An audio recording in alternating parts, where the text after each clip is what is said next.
কোনো অ্যাক্সিডেন্ট, নষ্ট হয়ে গেছে, ফেটে গেছে, চাপ পড়ে গেছে, ভেঙে গেছে, যা খুশি হতে পারে। কিন্তু আসলে হচ্ছে ক্যাপিলারিস, এই ক্যাপিলারিসে এর মিডলে জায়গাটা রয়েছে, এখান থেকে তো পাল্টাচ্ছে, সেইখানে গন্ডগোলটা হয়। তাহলে সাধারণত বলছি, আমি বলিনি ওইখানেই হচ্ছে। এবার এটাও হতে পারে, এই লাইনও ফাটতে পারে, এখানেও হতে পারে। বুঝতে পারলাম? এই ক্যাপিলারিস থেকে গন্ডগোলটা হয়। ক্যাপিলারিস হচ্ছে কোষের আগে বা একটা সেলে খাবার যাচ্ছে আসছে তার ওই জায়গাটা, তাহলে ওই জায়গাটা একটু উইক থাকেই, নেবে দিচ্ছে দিচ্ছে, প্রেসারটা ধরো হঠাৎ বেড়ে গেছে, হঠাৎ কমে গেছে, তখনই সমস্যা। এবার যদি কন্টিনিউ একজনকার প্রেসার বেশি আছে, কন্টিনিউ বেশি আছে, তাহলে কোনো সমস্যা হবে না। কারণ প্রেসার 200, বরাবরই 200, কিচ্ছু হবে না তার। বডিতে হ্যাবিচুয়েটেড করে নিয়েছে ওটা 200 প্রেসার আছে, কিচ্ছু হবে না। কারণ 110/70 প্রেসার আছে, হট করে 200 হয়ে গেছে, তখন তার হবে। বুঝতে পারলাম? তখন তার হওয়ার চান্স আছে, কিন্তু হঠাৎ করে হলে হবে। কেউ একজন প্রতিদিন 1 কিলোমিটার করে দৌড়ে বা 1 কিলোমিটার করে হাঁটে, তার কিচ্ছু হবে না, হাত পায়ে ব্যথা হবে, কিচ্ছু হবে না। হঠাৎ করে তুমি কোনোদিনও করো না, হট করে যাও, গা পা ব্যথা হবেই হবে, এবং সেদিনকেও বেশ ক্লান্ত হয়ে পড়বে তুমি। তাহলে এটা হবার আগে ক্লান্তি দরকার আছে, অথবা রেস্টলেস, বিশ্রামের দরকার আছে। ব্রেন যদি না ঘুমোয়, মানে অনেক সময় ঘুমোচ্ছে না, তার স্ট্রোক হয়ে যাবে। ঘুম যদি না হয়, পরিপূর্ণ ঘুম আমাদের 6 ঘন্টা দরকার, মিনিমাম দরকার 4 ঘন্টা সাউন্ড স্লিপ। শুলেই হলো না, ঘুমোতে হবে। ব্রেনকে যত হবে তত আমাদের মেমোরি ঠিক থাকবে। এই যে লোকের ডাল হয়, মাথা মোটা হয় কেন? তারা ঘুমোয় কম, ঘুমোয় কম। বাচ্চাদের বেশি ঘুমোতে হয়, 8 ঘন্টা, 10 ঘন্টা, 20 ঘন্টাও ঘুমোয়। যত ঘুমোবে তত ম্যাচুরিটিটা ভালো হবে, তো ম্যাচুরিটির জন্য দরকার। আবার যে বাচ্চাটা ঘুমোচ্ছে এনে হচ্ছে, তার দেখবে ও সেরকম একটা হলো না, খিটখিটে হচ্ছে, এই হচ্ছে, রোগা হয়ে যাচ্ছে, কারণ হচ্ছে এইসবের জন্য। আমরা সিভিএ পড়ছি, ঠিক আছে, সিভিএ শুধু বড়দেরই হয়, তাই তো? কাদের হয়? কাদের হয় বলো? কত বয়সে? 4 বছর, রাইট, ঠিকই বলেছো, 4 ইয়ার্স। এখানে তো কি বলবো? সিভিএ, তাই তো? না, কি বলবো?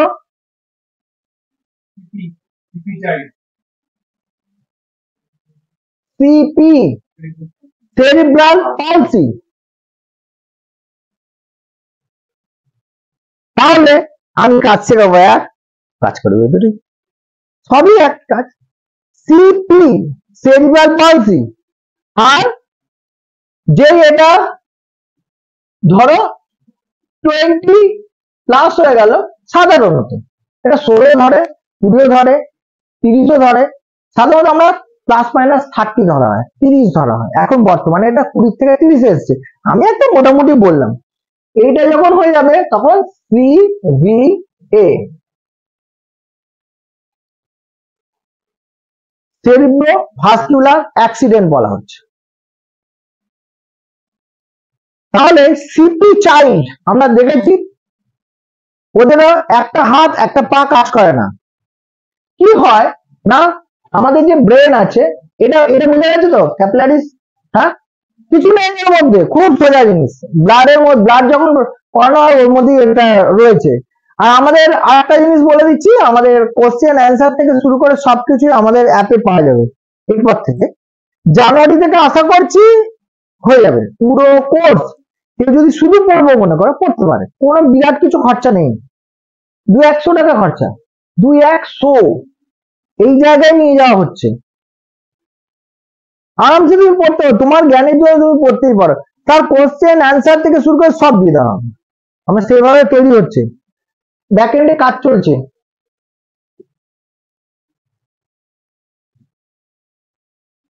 তার মানে এটা হচ্ছে বডি, ঠিক আছে, ঠিক আছে, এটা হচ্ছে হাত, এটা হচ্ছে পা, ঠিক আছে, হবে না? আমি এরকম শর্টকাট মেরে দিই। সিভিএ যখন হচ্ছে একটা জিনিস জানবে, এটাকে ডাইভারশন করে দাও, ঠিক আছে। সিভিএ যদি ব্রেনের এই পার্টে হয়, মাথায় এরকম হচ্ছে, তাহলে ওর এই পার্টটা ঠিক উল্টো দিকে এখানে ক্রস হয়ে চলে আসছে, ডান হাত ডান পা, মানে হচ্ছে এই হ্যান্ড আর লেগ এফেক্টেড হবে, অপোজিট। এদিকে হলে এইদিকে হবে, এদিকে হলে এদিকে হবে। সিটি স্ক্যানের রিপোর্টে যা লেখা থাকবে, যেদিকে লেখা থাকবে তুমি দেখবে উল্টো। ক্লিয়ার? এটাকে খেয়াল রাখবে। নার্ভাস সিস্টেম সবসময় এরকম ভাবে থাকে। এবার আমি এখান থেকে দেখাই,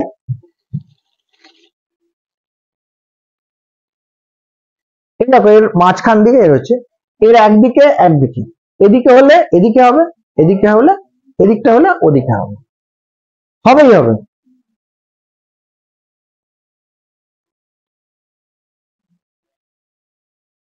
স্পাইনাল কর্ডের এখান থেকে সোজা নামছে, ওইটা এই যে এখানটা দেখছো,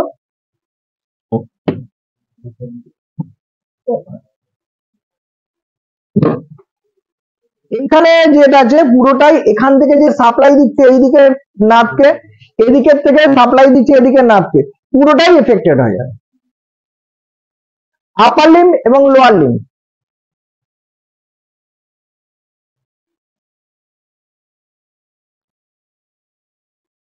কোন সেন্সটা যাবে? নার্ভের তো দুটো হয়, সেন্সারি আর মোটর, কোনটা যাবে? দুটোই যাবে। সেন্সারি, সেন্সও কম পাবে, অনুভূতি, তাই তো, অনুভূতিও কম পাবে, আবার অ্যাক্টিভিটিও কম হবে। এবার বলি, এটা বোঝা গেছে এতক্ষণ অব্দি? দু রকমের সিস্টেম হয় এর পরে, একটা হচ্ছে স্প্যাস্টিসিটি, একটা হচ্ছে ফ্ল্যাসিডিটি। মানে কি? একটা লুজ হবে, একটা টাইট হবে। তাহলে আমি এটা ক্লিন করে নিচ্ছি, হ্যাঁ, তাহলে পেন খুঁজে পাচ্ছি মধু।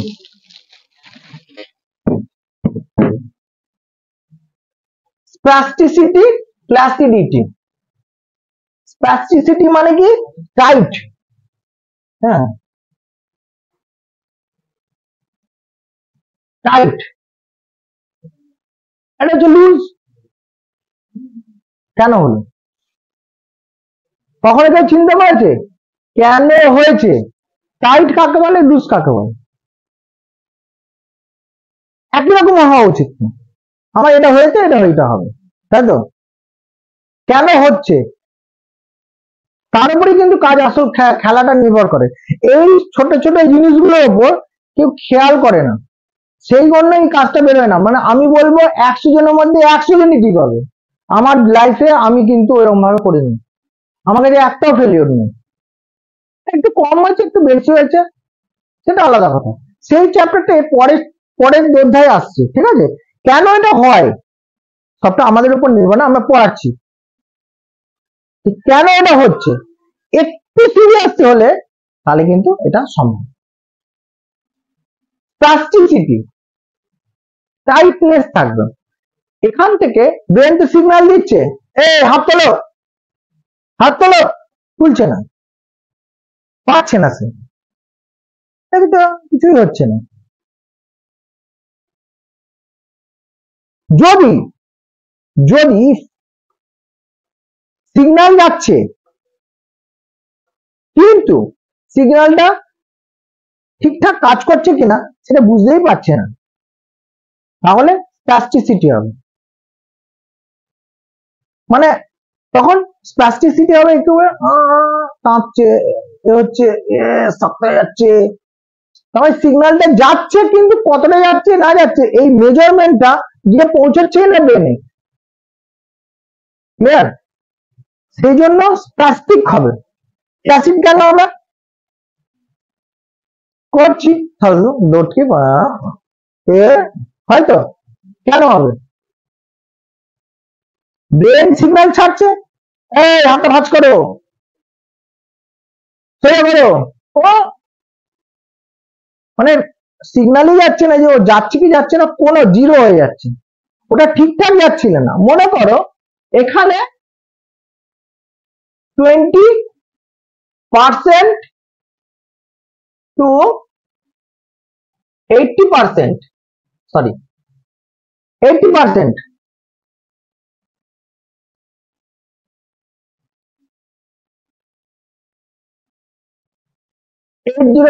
ঠিক আছে, এই 20% টু 80% রেসপন্স হচ্ছে, কখনো হচ্ছে 20, কখনো 30, কখনো 60, সবসময় তো সমান হয় না, তখন হবে হচ্ছে প্লাস্টিক।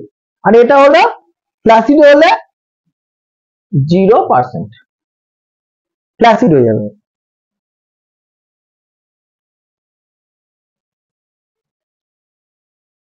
এত দিকে বোঝেনি।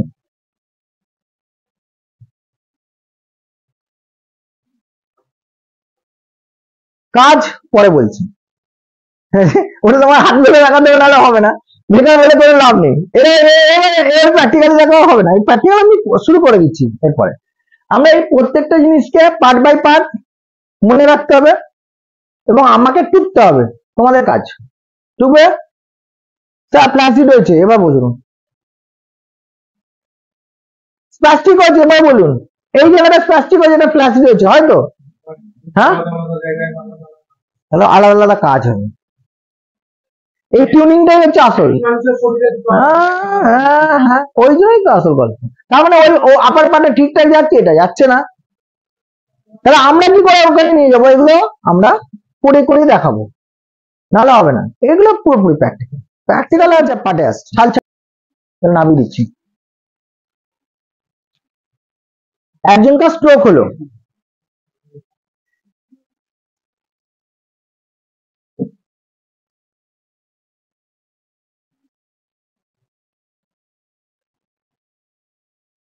এই গোল্ডেন টাইম হচ্ছে 4 hours, golden time, golden time, এই টাইমটা হচ্ছে গোল্ড, দুর্দান্ত। ওই সময়ের মধ্যে ফার্স্ট তোমাকে ব্যবস্থা নিতে হবে এবং ডাক্তারের কাছে পাঠাতে হবে, ইঞ্জেকশন দিতে হবে, ইঞ্জেকশন দিতে হয়। ধরো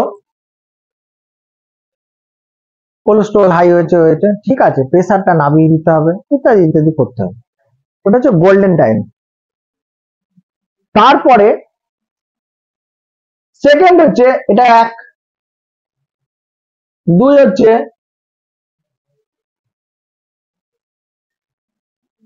10 আওয়ার্স, 10 ঘন্টা, যখন হবে তখন থেকে 10 ঘন্টা হতে পারে ঘুমের মধ্যেই হয়ে গেছে, জানেই না হয়তো, বয়স্ক লোক বা অল্প বয়সী চুল্লু ফুল্লু খাওয়ার অভ্যাস আছে বা ঘুমের ওষুধ খাওয়ার অভ্যাস আছে, খেয়ালই করেন, এরকম হয়। সাধারণত অ্যাক্সিডেন্ট বেখেয়ালেই হয়, খেয়ালে হয় না, অ্যাক্সিডেন্ট বেখেয়ালে হয়, ঠিক আছে, অ্যাক্সিডেন্ট বেখেয়ালে হয়, খেয়ালে হয় না, ঘুমের মধ্যেই হয়ে গেছে। হতে পারে বাড়িতে কেউ নেই, বাথরুমে সে পায়খানা বাথরুম করতে গেছে, সেখানে গিয়ে হয়ে গেছে, সে আর দরজা খুলে বেরোতেই পারছে না, আওয়াজ দিতে পারছে না, তখন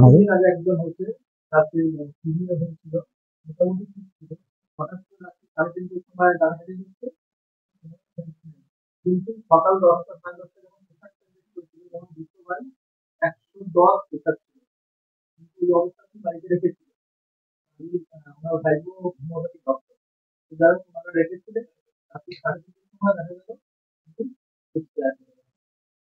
ঘুমের অবস্থা মানে দেখুন ডাক্তার হতে পারে কিন্তু সিরিয়াসনেস থাকা দরকার, এই হসপিটালাইজড এর দরকার ছিল না, কারণ অনেক কিছু কারণে করা যায়। আমরা সবকিছু আজকে পড়াবো কি করে। তোমার কাছে হলে, তোমার বাড়ির লোক হলে, তোমার পেশেন্ট হলে তুমি কি করে করবে? হ্যাঁ, আমি অনেক পদ্ধতি শেখাবো এবং উইথ মেডিসিন ম্যানেজমেন্ট শেখাবো। মেডিসিন কি, মেডিসিন দিতে হয় সাধারণত, ওষুধগুলোর কাজ কি, কি রক্ত পরীক্ষা করতে হয়। তোমার এক্স রে রক্ত পরীক্ষা করার রাইট আছে, জানো কি? একজন ফিজিওর রাইট আছে, লিখতেই পারে সে, কোনো সমস্যা হবে না, কেউ আটকাতে পারবে না, কিচ্ছু হবে না। তোমাকে করতে হবে, দেখতে হবে, ঠিক আছে? আমরা এটা প্রত্যেকটা জিনিসকে আজকে শেখাবো। এটা আমাদের অ্যাডভান্সে, এটা জেনারেল নয়। ওয়ার্কশপ এমনি এমনি কেউ আসে না, এক্সট্রা কিছু নেবার জন্যই আসে, এটা নেবারই জায়গা। কারণ এখানে এটা হবে ওটা হবে না, হবে না সব। 10 ঘন্টা হলো, এটা হচ্ছে থার্ড স্টেপ, 3 নম্বর স্টেপ। 3 নম্বর স্টেপ হলো, তাকে ব্যবস্থা তো নেওয়া হয়েছে আপ টু 3 সপ্তাহ, 3 উইকস, কত হয়? 21 days।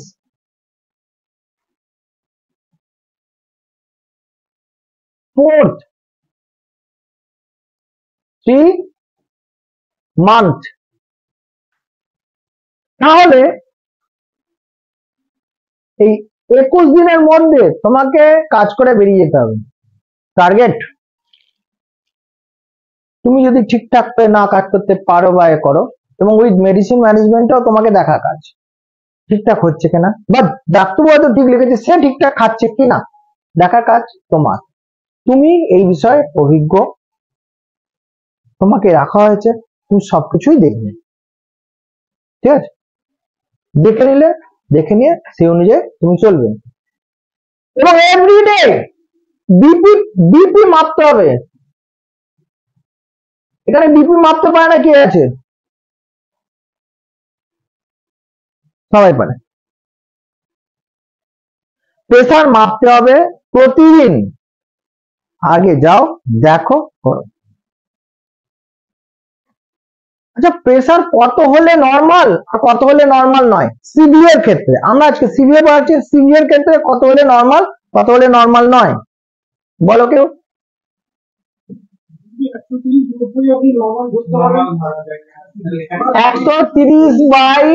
130/90। এর থেকে একটু সামান্য বেশি হলেও অসুবিধা নেই। 150 উপরটা যদি হয়ে যায় তাহলে কিন্তু তাহলে আবার আরেকটা এসি লাইন বাই লাইন।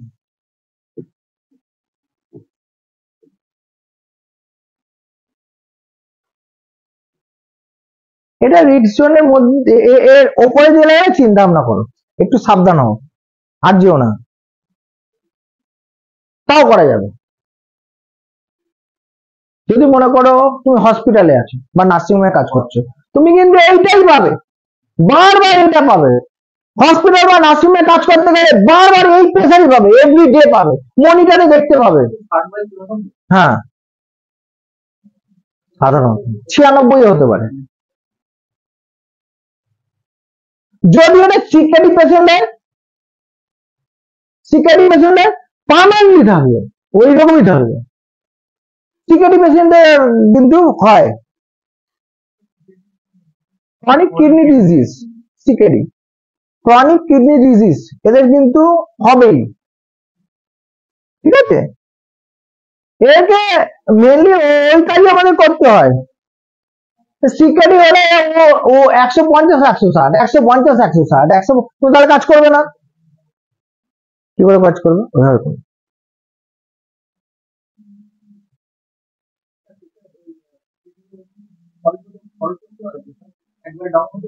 হুম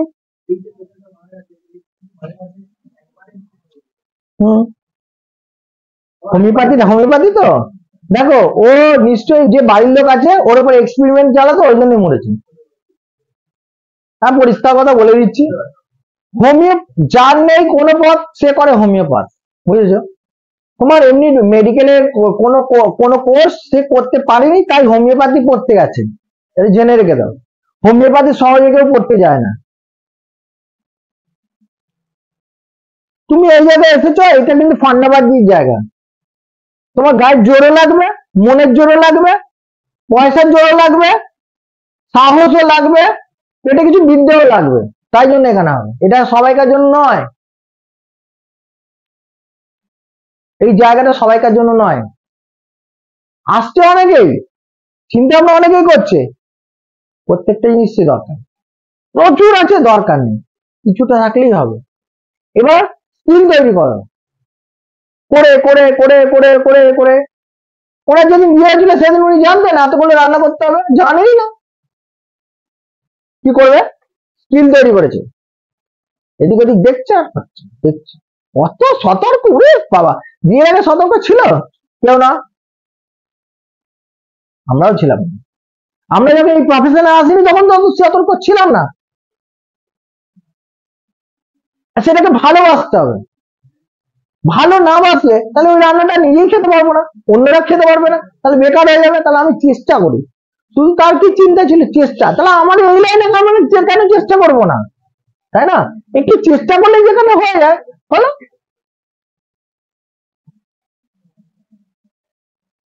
শেখার কোনো শেষ নেই, উনি এখনো শিখছেন, আমরাও শিখছি, কে আমরাও শিখছি, শিখে যাবো।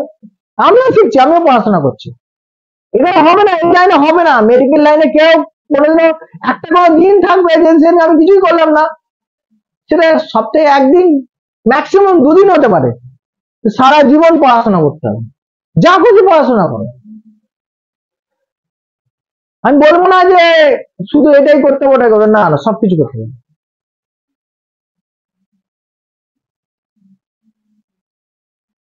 করতে হবে, ঘরে বসে থাকলে হবে না। ঘরে বসে তুমি ফোন ঘাটো তাও হবে, ফোনেও পড়াশোনা করা যায়। হ্যাঁ, আমরাই নিয়ে এসছি, তারা পড়াশোনা করা যাবে, যা আছে তাতেই করবো। সবসময় বই যে লাগবে এরকম করে নয়। বুক আমরা নামিয়ে নিয়ে এসছি, ইবুক নামিয়ে দিয়েছি, ইবুক ওখানে সব পাবেন, বিনা পয়সাতে অনেক বই পাওয়া যায়, পড়ো না, কিচ্ছু অসুবিধা নেই। বুঝতে পারলাম? তাহলে এখানে কি হচ্ছে, আমাদের মেনটেন করে চলতে হবে। ওখানে যখন আমার হসপিটাল রয়েছে, আমার গাইডলাইন রয়েছে, একটা পালস অক্সিমিটার বুঝে দাও, পালস অক্সিমিটার রয়েছে ওর হাতে বা কোনো একটা জায়গায় বুঝে দাও।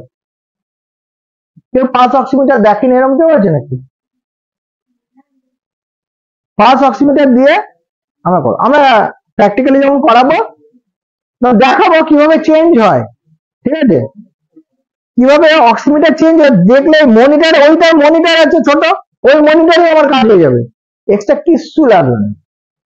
তাহলে পকেট একটা পালস অক্সিমিটার নিয়ে আরামসে নার্সিং হোমে চলে যাও, কাজ করো, কিচ্ছু হবে না। যদি ওই মনিটরটা ঠিক আছে কিনা তুমি তা কি করে বুঝবে? পালস অক্সিমিটারটা ওটা লাগিয়ে দাও, লাগিয়ে দেখে নাও তোমারটা ওটা মোটামুটি 100 করছে কিনা বা কতটা ডিফারেন্স হচ্ছে, বাস। এবার খুলে পকেটে রেখে দাও, তোমার কাছে যেন থাকে না। নার্সিং হোমের ক্ষেত্রে আর এইরকম যদি ক্রিটিক্যাল কাজ যদি একটু 19-20 হয়, অল্প বেশি পয়সা দেবে, তাই না? বেশি আমার পয়সা একটু বেশি খরচা করি, আমি তোকে দিয়ে দিচ্ছি না, ওটা তো আমারই, একবার কিনলে কয়েক বছর আরামসে চলে, তাই তো? আর নর্মাল হলে তো চিন্তাই নেই, প্রেশারটা আমি মেপেই নিয়েছি।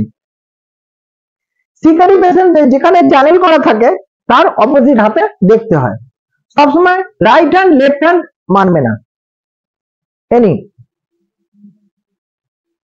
অবশ্যই সিভিয়ার পেশেন্টে যে দিকটা এফেক্টেড হয়েছে সেটাকেও দেখবে এবং অপোজিটটাও দেখবে। বড় সিভিয়ার রাইট হয়েছে, ঠিক আছে, ডান দিকটা হয়েছে, তাহলে বিপি যদি দেখো রাইট কত হবে, অ্যাপ্রক্স বলো, 130/80, রাইট। লেফট কত হবে?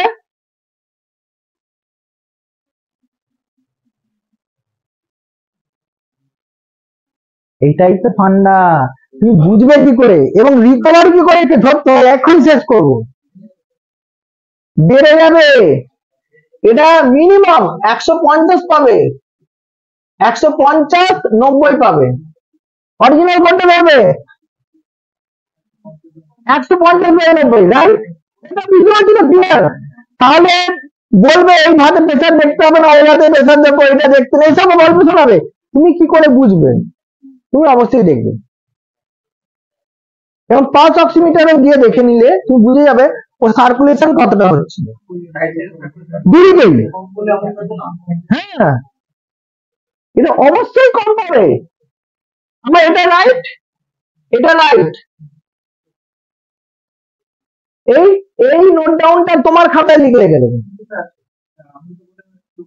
লেফট সাইড বলে রাইট সাইড জানি, হুম ঠিক আছে? হুম রাইট সাইড তো ও আছে, রাইট সাইডটা হেড আছে, রাইট তো কমে গেল।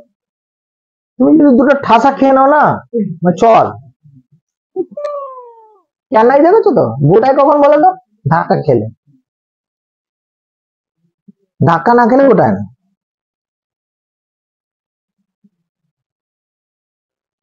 না, বাইরে বসো একটু। ও ওইদিকে গিয়ে রেস্ট নাও, বুঝতে পারলে? তাহলে ও দুর্বল জায়গাটা কোনটা, যে দিকটা হয়েছে? সবল জায়গা কোনটা? হুম, তাহলে আমাকে সঠিক কোনটা মাপবো? দিকটা হয়নি সেদিকটা। এতখানি ক্লিয়ার? এবার কাজ করব কি? কাজ করতে হবে। তাহলে যে দিকটা খারাপ হয়েছে সেদিকটাই করবো, এই দিকটা হয়নি করবো না তো? কেন কেন কেন? এখানে কাইনেটিক চেনের কোনো গল্প নেই। আমি যদি যে দিকটা ভালো আছে সেই দিকটা যদি আগে করতে পারি, তাহলে সেইটার জোর দিয়ে আমি বাকিটা আরো ভালো করে তুলতে পারবো। রিকভারি তাহলে খুশি থাকবে, এটা হলো মেন। অলরেডি তো সেটা তো জিজ্ঞেস করছি, বলো না তোমাদের মতামত গুলো বলো, তারপর তো আমি আছি। তারপর তো আমি আছি, একটা পয়েন্ট বলি যে ঠিক আছে। আর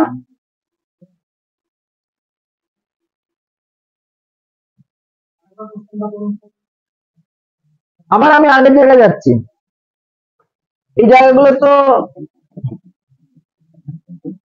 ব্লক।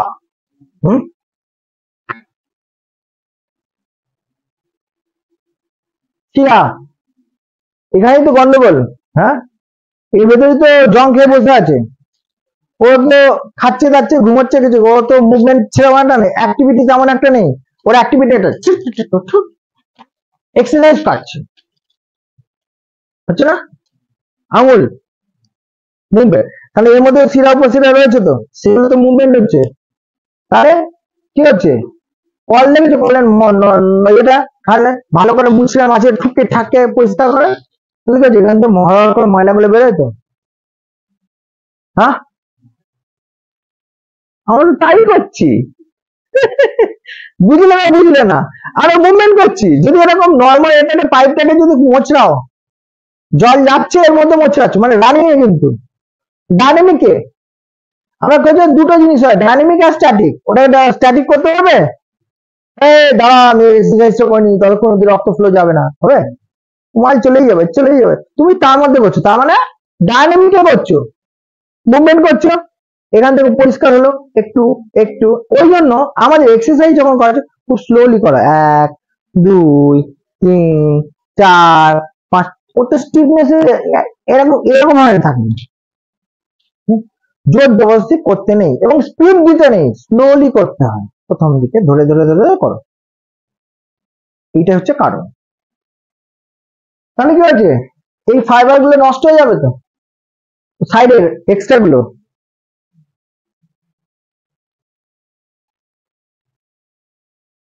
চারটে পর কল করুন, কলিং টাইম 4টে পর, হোয়াটসঅ্যাপ ব্যবহার করুন। না, হ্যাঁ, এই মুভমেন্ট আমার এটা করলে রাবার, এর ফাইবার মাসলস আছে, এর দুটো ওয়াল আছে, মাঝখানে ফ্লো যাচ্ছে, ও আবার ছেড়ে দিলে আবার আগে থেকে আসবে। ঠিক আছে, নিতে হলে আস্তে আস্তে আস্তে আস্তে করে দাও। একদিনে রাতারাতি ঠিক হবে না, 2 দিন 3 দিন 4 দিন। সেই ব্লাডটা ঘুরে আবার সেই জায়গায় আসতে কত সময় লাগে? যে জায়গাটা রক্তটাকে তুমি ব্লাডটাকে ফ্রি হচ্ছে, নার্ভ হচ্ছে, এর মধ্যে নার্ভ আছে, তো সাইড নার্ভ আছে, সেগুলো তো মুভমেন্ট করছে, চলে যাচ্ছে। এই এই ব্লাডটা ফিরে আবার এই জায়গায় আসতে কত সময় লাগবে?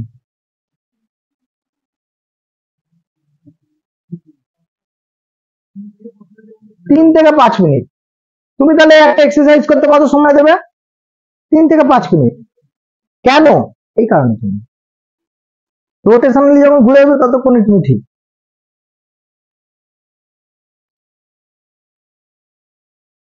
আমি বোঝাতে পারছি? আমি হিসেবটা বোঝাতে পারছি কেন করব? কারণটা এটা, সবাইকার ক্ষেত্রে প্রায় সমানই হবে। 5 মিনিট যদি বেশি থাকে একটু তাড়াতাড়ি হবে। 3 মিনিটের জন্য 2 মিনিট করে সময় দাও না, 2 মিনিট রিকোয়েস্ট হবে না? 10 সেকেন্ড 20 সেকেন্ড করে অনেকে চলে যায়, ওই জন্য তাদের কাজ হয়নি। বুঝতে পারলাম? নিখুঁত ভাবে প্রত্যেকটা স্টেপ বাই স্টেপ আমি বুঝিয়ে এগোচ্ছি। না বুঝলে অবশ্যই বলো, আমি হিসেব বুঝিয়ে দিচ্ছি কেন করতে হবে, কিভাবে করতে হবে, কি করে করছি হাতে ধরে সেটাও আমি দেখিয়ে দিচ্ছি, ওটা কোনো যায় আসে না। আর তোমরা সকলেই জানো আমি অ্যাডভান্স মিনিমামটা বোঝাবো, ওটা আমার 10-15 মিনিট সময় নেবো, তারপরে অ্যাডভান্সে চলে যাবো। বেসিকটা যদি না বোঝায়, এটা হচ্ছে বেসিক জিনিসগুলো, এর বিশেষ ভেতরকার ফান্ডা, ঠিক আছে? এই ফান্ডাটা না বুঝলে হবে না। মলিকুল হচ্ছে অত বড় না হলে অ্যাসপিরিন মনে রাখো, তাহলে হবে এস পি অ্যাসপিরিন। সাধারণত ডোজ হয় 75 আর হয় 150, 75 ডবল, ঠিক আছে? এটা আছে কিনা তোমার, তুমি কেন মেডিসিন দেওয়ার কোনো আমাদের দরকার নেই, আছে ইয়েস অর নো দেখে নাও, মানে এই ওষুধটা এই জন্য, এটাকে তোমাকে রিমাইন্ডে আনতে হবে, আচ্ছা এটার জন্য এটা, ঠিক আছে? এবার হচ্ছে ব্লাডটা একটা জায়গায় জমে গেছে, সাবান দরকার তো, সাবান সোডা দিয়ে পরিষ্কার করতে হয়, তাই না? তাই তো, ওর ভেতরে তো পরিষ্কার করতে হবে, সেটার জন্য আমরা আসছি, ঠিক আছে? আমরা একটা ফাউল হয়েছে, আমরা একটু দেখে নিচ্ছি, বলো এইটা নয় কোনটা? অ্যাসপিরিন হচ্ছে একটা ওষুধের নাম, এক ওষুধের কম্পোজিশনের নাম, বুঝেছো? মলিকুল হচ্ছে আরো উপরে, ঠিক আছে? আমি মলিকুলে না ছেড়ে দিলাম, এটা সাধারণত অ্যাসপিরিন দিয়েই থাকে, 75 আর 150 থাকে না, সাধারণত 75 ডোজটাই বেশি থাকে। এটা রক্তটাকে তরল করে দেয়, জলে দুধ মেশানো বা দুধে জল মেশানো, যেরকম বলতে পারো। কোনটা মেশায়?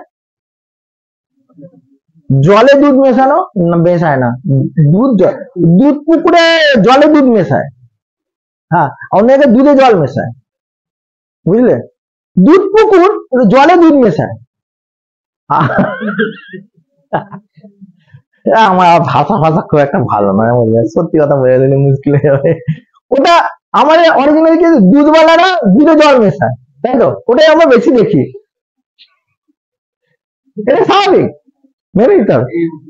আমাদের জল মেশাতে হয়, ডাক্তারদের জল মেশাতে হয়, এটা হচ্ছে জল মেশানো। কখন দেওয়া হবে তোমাকে ডাক্তারি পড়াচ্ছি না, আমি তোমাকে মেডিসিন পড়াচ্ছি জাস্ট জানার জন্য, ঠিক আছে? ওইটুকুনি জানো, কখন দেয় না দেয় আছে, সেকেন্ড ইয়ারে এসো তখন তুমি আমার ছেলে ভাই, তোমাকে অত তাড়াতাড়ি শিখিয়ে দিয়ে তুমি তাড়াতাড়ি বাড়ি চলে যাবে, তারপরে আর আসবে না, বলো? তাদের আস্তে আস্তে শিখুক, আমরা তো 2 পয়সা হবে না, আর তোমাদের মধ্যে ফ্লাইং খেয়ে চলে যাবে, আসা গেল, আমার কিছু আর হবে না। আমার দিকটা দেখো একটু, অত তাড়াতাড়ি চলে গেলে হবে বলো? তাহলে ওরা কি দোষ করেছে? ওরা কত ঘাটে জল খেয়ে এসেছে জানো, আর কত স্ট্রাগল করছে, ভাবতে পারবে না, ভাবতে পারবে না এরা কত স্ট্রাগল করে জায়গায় এসেছে। তারপরে এখনো করছে, আগামী দিনও করবে, তবে মার্কেটে টিকে আছে। কিন্তু এখনো মার্কেটে আসেনি। কি বললাম, তুমি এখনো মার্কেট আছে, তুমি অ্যাজ এ স্টুডেন্ট দাঁড়াও, ঠিক সময় হবে। আমি পুরো এমবিবিএস এর কোর্সও পড়িয়ে দিতে পারবো, আমার কোনো যায় আসে না, কিন্তু ওটা আমার কাজ নয়। আমাকে অনেকে অনেক সুশ্রী দেয় না, জানুয়ারি থেকে নার্সিং খুলছি, দেখো শুধু নার্সিং আমি পারি কিনা। আর নার্সিং এ টু জেড দেখিয়ে দেবো, এই রুমটাই চেঞ্জ হবে আজকে, এই যে বসে আছো এই ছবি টবি তুলে নিয়ে যাও, আজকে শেষ, কাল থেকে এই রুম আর এর থাকবে না, কাল থেকে ডেকোরেশন চালু হবে, রুম পুরো সিস্টেম চেঞ্জ হবে। নার্সিং এর এ টু জেড আমরা শেখাবো, ফিজিওথেরাপিতে কত নার্সিং লাগে সেটাও শেখাবো, আমরা ওয়ার্কশপ আনছি, ঠিক আছে? ফিজিওথেরাপিতে কত রকমের নার্সিং লাগে, কি কি লাগে, কিভাবে করতে হয়, সবকিছু আমরা আনছি, ওয়েট করো। যেটা কেউ আনেনি, ভারতবর্ষে কেউ আনেনি, আমরা এরকম কিছু কিছু জিনিস পেয়ে গেছি, পারমিশন পেয়ে গেছি, করবো। ইচ্ছে থাকলে উপায় হয় করে দেখাবো, ইচ্ছে থাকলে এসো, নাহলে এসো না, কোনো অসুবিধা নেই, কোনো জোর জবরদস্তি নেই, কোনো রকম ইয়ে নেই, কোনো সমস্যা নেই। আমাদের নেক্সট ওয়ার্কশপ রাখা হচ্ছে সামনের সপ্তাহে, পরের সপ্তাহে, তারিখ কত? 23 তারিখ। Cupping, cupping A to Z cupping রাখবো, কাপিং ওয়ার্কশপ থাকবে। কালকে হবে না, পরশু থেকে দেখতে পেয়ে যাবে, লাইভে আমরা তুলে দেবো, পডকাস্ট তুলে দেবো। আমরা এই ডেটা গুলো তৈরি করছি, কি কি শেখাবো না শেখাবো সেগুলো বাংলায় লেখাচ্ছে, আজকেই হবে, আজকেই শেখাবো, এবং উইথ ডেমো সবকিছু আজই হবে, আজকে আজকে যা শেখাবো। তোমাকে স্পিচের জন্য আলাদা করবো না, speech and swallow therapy, speech therapy সবগুলো, ওগুলো আজকে এর পার্টেই আছে। আমরা যেমন তোমাদের কাছে ডিসকাশন করতে পারছি না, এতগুলো আছে, আমরা এর পর থেকে না একটু প্ল্যান প্রোগ্রাম হলে আমরা সব লিখিত দেবে যে এইগুলো শেখাবো, বুঝেছে? তো যারা আসবে ভাই করে বললাম না, যদি লিখি তাহলে সিটে জায়গা পাবো না, সেই কারণে জন্য চুপচাপ চেপে গিয়ে আমরা শুধু দেখিয়ে দিয়ে বন্ধ করে দিচ্ছি, আর কিন্তু কোনো ইয়ে হচ্ছে না। হ্যাঁ, এইবার কি হয়েছে, আমরা এই টোটালটা যদি ফোরকাস্ট করি তাহলে হয়ে যাবে আমাদের এটা। আমরা তো মোটামুটি র্যাঙ্কিং এ এসেই গেছি, আমরা যথেষ্ট ভালো জায়গায় আছি, একটু খারাপ জায়গা নেই। আর আমাদের বললাম তো, আমার পয়সার দরকার নেই, খাবো দাবো, থাকবো, হই হুল্লা করবো, ঠিক আছে। তো ঠিক আছে, কোনো সমস্যা নেই, আমরা রেটটা কমাতে পেরেছি, যেটা আমরা অ্যাপ্লিকেশন করেছিলাম এসব মোটামুটি হয়ে গেছে। যারা ঠিকঠাক টাইমে ঠিক আগে থেকে পে করে করে আসবে তাদের রেট দেখবে ঠিকই আছে। আর একসাথে নিজেরা গ্রুপ বানিয়ে নাও না, নিজেরা ঠিক করে, নিজেরা ঠিক করে নাও, তাহলে আরো 100 টাকার মতন কম হচ্ছে, যেটা দেখলাম, ভালোই তো, অসুবিধা কি আছে? আচ্ছা, আমাদের একটা ছেলে আসেনি না, বিশাল নয়, আমাদের একটা ছেলে পয়সা দিয়েছে, কিন্তু ছেলেটা তো আসেনি দেখছি। আমাদের কালকে কার ব্যাচে ছিল, পেমেন্ট করেছে কিন্তু, হ্যাঁ 700 রুপিস পে করেছে। একটু চুপচাপ থাকে ছেলেটা। আমাদের গ্লিসারিন, হ্যাঁ গ্লিসারিন, গ্লিসারিন কোথা থেকে তৈরি হয় জানা আছে? সাবান তৈরি করতে গিয়ে একটা অংশ গ্লিসারিন তৈরি হয়, এই গ্লিসারিন আমাদের গায়ে মাখা হয় শীতকালে, হ্যাঁ, ওই গ্লিসারিন খাওয়ানো হয় পেশেন্টের উইথ ফ্রুট জুস, ফলের রসের সাথে, ফ্রুট জুসের সাথে গ্লিসারিন খাওয়ানো হয়। না, এবি মিষ্টি, নিজে চেটে খেয়ে দেখো না, এক চিপে খেতে পারবে না, এত মিষ্টি তোমার জিপে গুলো টেনে ধরবে, মনে হয় জিবে না মোটা। আমি খেয়ে দেখেছি, একদম পুরো ফোটা পড়বে না, এরকম অবস্থা, এত ঘন চিটচিটে হয়।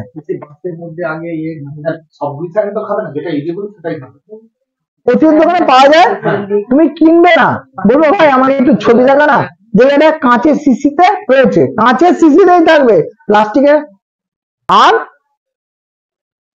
যারা গরিব মানুষ সব করে ওদেরকে দিয়ে দেয়, ও কাকে যা করে দেয়।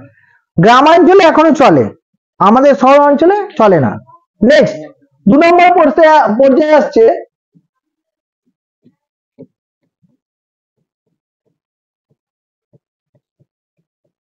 পিরাসিটামল,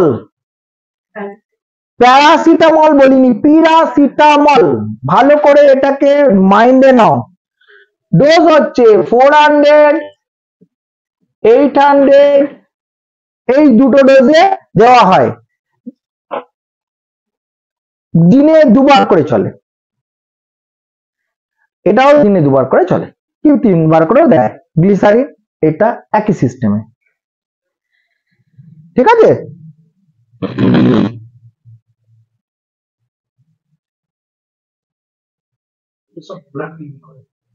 ক্লিন করে না, ওটা ক্লিন করে, সার্পের কাজ করে, মানে অরিজিনালি নয় তো করে, এইরকম একটা ধরে নাও। নেক্সট হচ্ছে 3, বর্তমানে এসব আর খুব একটা চলে না, এর থেকে আপডেট ভার্সন এসছে সিটিকলিন।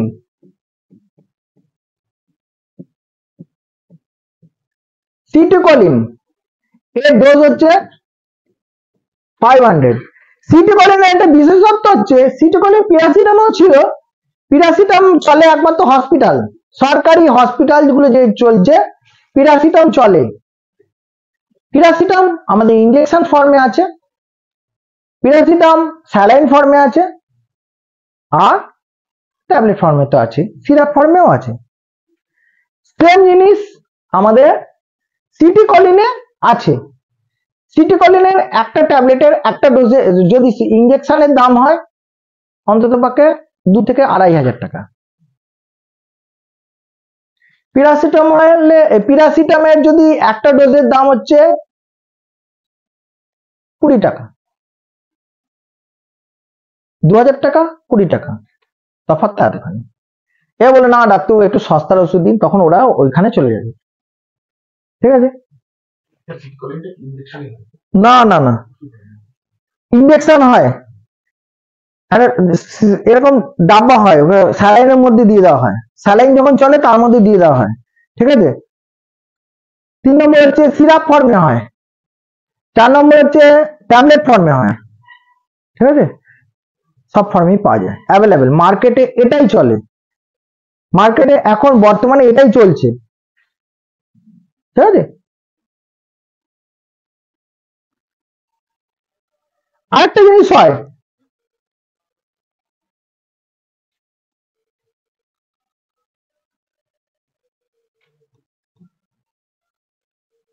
ভ্যালল, ভ্যালল বলে একটা ওষুধ আছে, হোমিওপ্যাথি ওষুধের মতন, ভ্যালল বলে আছে, এটা কিন্তু ড্রপ হয় অনলি,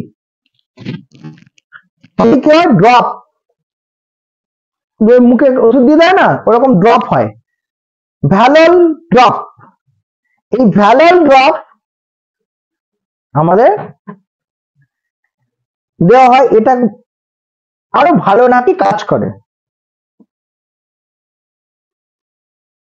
ভ্যালল দামি ওষুধ, আমি কিছু বুঝিনি ওসব ওষুধটা খেয়ে বা এ করে কিছু কাজ হয়, আমি দেখেছি দেয়, পয়সাওয়ালা লোক ভালো ওষুধ দিয়ে নেই করে তাদেরকে অবশ্যই ভ্যালল ড্রপ দেয়, জেনারেল লোকদের দেয় না, জেনারেল লোকেদের দেয় না। কাজ কতটা হয় না হয় কোম্পানি দাবি রাখছে অনেক কিছু হয়, আমি কিন্তু দেখিনি, আমি আমার পার্সোনাল মতামত বলছি, আমি দেখিনি যে আদৌ ভালো কাজ হয় কিনা, কিন্তু এগুলো কাজ হয়, সবকটাই কথা বলে ভালো কাজ হয়। এই ওষুধগুলো দরকার, এগুলো সাধারণত প্রেসক্রিপশনে থাকে, কিছু না কিছু থাকে, সবকটা একসাথে নাও থাকতে পারে, এইটার সাথে এইটা হতে পারে, এগুলোর সাথে মিল থাকবে না, এটা দেবে এটাও দেবে না, ম্যাক্সিমাম এটার সাথে এটা দিতে পারে, তাহলে বড় লোক হতে হবে, ছোট লোক হলে দেবে না, গরিব লোক হলে দেবে না, মধ্যবিত্ত হলে দেবে না, জানা দম নেই, দম শেষ হয়ে যাবে, টু মাচ কস্টলি, এবং কাজও খুব ভালো করে। ডোজের ক্ষমতা হচ্ছে ম্যাক্সিমাম 4 মান্থ, 4 মান্থ, 4 মাস ম্যাক্সিমাম কাজ করবে, তারপরে আর কাজ করবে না, রেজিস্ট করে ফেলে বডি, ওষুধটা বডিতে রেজিস্ট করে ফেলে, লাভ নেই, কোনো কাজ করবে না, ওষুধটা কাজই করবে না, ম্যাক্সিমাম মাস দুয়েকের মতন ঠিকঠাক কাজ করে। তোমার তো হয়ে গেল 21 দিনের মধ্যে তুমি বের করে নিয়ে চলে আসলে, যদি না বের করতে পারো গেল, যা খুশি ওষুধ আনা হবে না, টাইমে তোমাকে কাজ করতে হবে। এবার কিছু কিছু ক্ষেত্রে দেখা গেল কারোর পা ভেঙে গেছে, স্ট্রোক হয়ে গেছে, হয়ে গিয়ে পড়ে গিয়ে পা ভেঙে গেছে, এবার তুমি করবে এটাকে, তাহলে পাটা অপারেশন করতে হবে, ওই করতেই তো 21 দিন চলে গেছে, তোমার কোনো দোষ নেই, তারও কিছু নেই, ডাক্তারেরও কিছু নেই, হসপিটালে তো যায় একটু নাড়ি চাড়ি, যা পারলো পারলো, না পারলে না পারলো, ওরকম গুলো কেস কিছু হয়। এই যে লোকেদের ক্ষেত্রে অন্য কিছু সমস্যা হয়ে গেছে সেখানেও হয়। আমার এক দাদা যেরকম 1 মাসই রেখেই গিয়েছে, হসপিটালেই রেখে দিয়েছে, কিছু করার নেই, 2 বছর হয়ে গেল এখন ওই রকম কেস কিছু ফাঁসে, বুঝলে, মানে এমন ফাঁসে ও কিছু করার নেই। 2 বছর হয়ে গেল তাও কোনো রিকভারি নেই, এখন একটু আর কি ইমপ্রুভমেন্ট, ওই আস্তে আস্তে আসবে, কিন্তু আস্তে আস্তে মাসেলস ছেড়ে দেবে। এটাকে কি বলে জানো? মায়োপ্যাথি। কালকে স্যার বলছিলাম না, বলি এখন।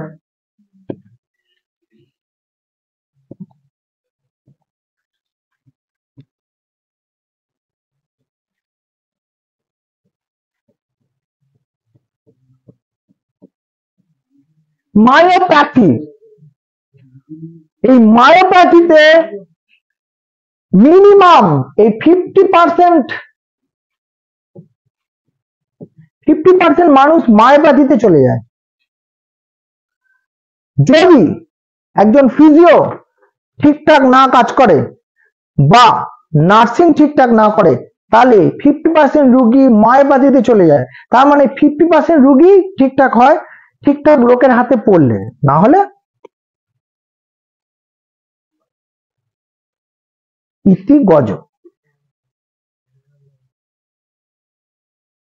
এই মায়োপ্যাথি সম্বন্ধে মানে 2-4 লাইন জানতে হবে, ঠিক আছে? আমাদের আরেকটা জিনিস জানতে হবে, যখন এগুলোর জন্য সেগুলো আমি পরে বলছি, সব বলে দিলে শেষ হয়ে যাবে।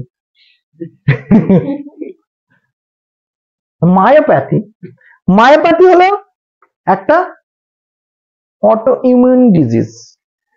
হতে পারে তার শরীরটা আগে থেকে খারাপ ছিল, হতে পারে তার অন্য কিছু সমস্যা হয়েছিল, তার জ্বর সর্দি কাশি তো লাগতেই পারে, তার ইনফেকশন হতে পারে, হয়ে গিয়ে সে দুর্বল হয়ে গেছে, হয়ে গিয়ে আবার স্ট্রোক হয়ে গেছে, এবার সে স্ট্রোকের ট্রিটমেন্ট করতে হবে, ওটাকে খেয়ালই করা হলো না, পরে খেয়াল করা হলো, এইভাবে মায়োপ্যাথিতে ট্রান্সফার নিয়ে নিয়েছে।